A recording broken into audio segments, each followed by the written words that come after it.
निखिल, चुप जाओ। सुनो, तुमने नौकरानी को देखा है? यहाँ पे झाड़ू लगा रही थी, पता नहीं कहाँ चली गई है। रानी, मैं ईशू, तुम मुझसे क्यों पूछ रही हो? मैं नौकरानी को कैसे देखूंगा? मैं तो यहाँ आराम से सो रहा था ना। मुझे नहीं पता। हाँ, मुझे लगता है ना वो शायद टेरेस की सफाई कर रही होगी या बालकनी में सफाई कर रही होगी। तुम एक बार जाके देख लो। अच्छा ठीक है, मैं देखती हूँ उसे। पर उसकी चप्पलें तो ये रही। हाँ, वो क्या है ना कि मुझे वॉशरूम जाना था, मुझे मेरी चप्पल नहीं मिल रही थी, तो मुझे ये चप्पल दिखाई दी नौकरानी की, तो मैं इसे पहन के चला गया और मैंने यहीं उतार दी, मैंने ध्यान भी नहीं दिया। अच्छा चलो ठीक है, लेकिन इस नौकरानी ने ना मेरा जीना हराम कर दिया, उसे छोड़ूंगी नहीं मैं। सुनो, एक काम करो ना, तुम ये गेट तो बंद कर दो, मैं डिस्टर्ब हो जाऊंगा, मुझे नींद आ रही है।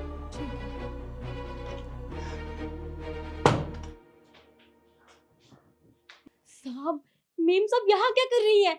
अगर उन्होंने मुझे देख लिया होता ना तो मेरी खटिया खड़ी कर देती वो। अरे कुछ नहीं होगा, तुम खामखा इतना सोच रही हो। मैं हूं ना, जैसे मैंने इस बात को संभाल लिया वैसे मैं सब कुछ संभाल लूंगा, कुछ भी नहीं होगा, टेंशन मत लो, मैं हूं। ठीक है। मैम साहब, क्या हुआ, परेशान से लग रहे हो? अरे परेशान ना हो तो और क्या करूं, इस नौकरानी ने ना मेरा जीना हराम कर दिया है। अभी यहीं झाड़ू लगा रही थी, पता नहीं कहाँ गायब हो जाती है। मैम साहब, आपसे एक बात कहूँ? हाँ बोलो। नौकरानी ना सांप के साथ कम्बल में है।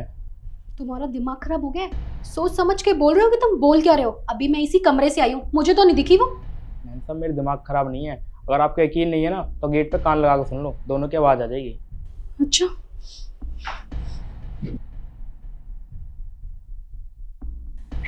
सो तो है आप तो ये।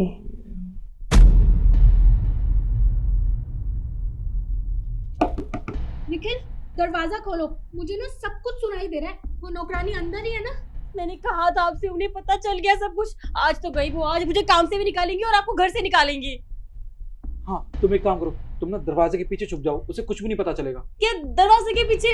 अरे जितना मैं कह रहा हूँ उतना सुनो तो सही, जाओ जल्दी छुपो। ठीक है।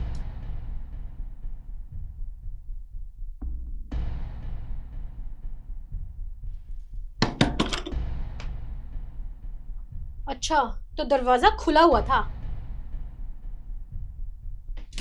इधर आओ तुम। तू दो कौड़ी की नौकरानी है, तुझे शर्म नहीं आती पराये मर्दों को अपने जाल में फंसाने में? घरों में झाड़ू पोछा करने आते हो या इनको फंसाने आते हो? और एक बात बता मुझे, तेरे माँ बाप ने तुझे यही सिखाया है कि दूसरे मर्दों को फंसाना और उनके साथ उनके बिस्तर पे सोना? मेम साहब, मेरी कोई गलती नहीं है। साहब ने मुझे लालच दिया था कि जितनी तेरी पगार है ना उसे डबल पैसे दूंगा, इसीलिए मैं उनके साथ सोई थी, पर मैंने कुछ नहीं किया कसम से। अच्छा, तू 2 साल की बच्ची नहीं है कि तुझे कोई लालच देगा और तू उनकी बातों में आ जाएगी। और ये जितना ड्रामा मेरे साथ कर रही है ना, तू शरीफ बनेगा तो मेरे आगे मत कर। तुम जैसी 2 कौड़ी की नौकरानी को ना बहुत अच्छे से जानती हूँ। बाहर वाले लोग ना बिल्कुल सही कहते हैं, अपने से ज्यादा खूबसूरत नौकरानी लेकर आओगे ना तो पति बीवी पे कम, नौकरानी पे ज्यादा डोरे डालेगा। और तू कान खोल के मेरी बात सुन ले, यहाँ से निकल जा और कभी जिंदगी में अपनी शक्ल मत दिखाना। मेम साहब, मैं कभी ऐसा नहीं करूंगी, मुझे माफ कर दो। माफी? माफी मत फुट, निकल यहाँ से, निकल। और तुम्हें क्या लग रहा है कि मैं तुम्हें माफ कर दूंगी? तुम्हें भी नहीं छोड़ूंगी मैं, तुम्हें तो मैं बताऊंगी। ईशु, गलती होगी, माफ कर दो ईशु।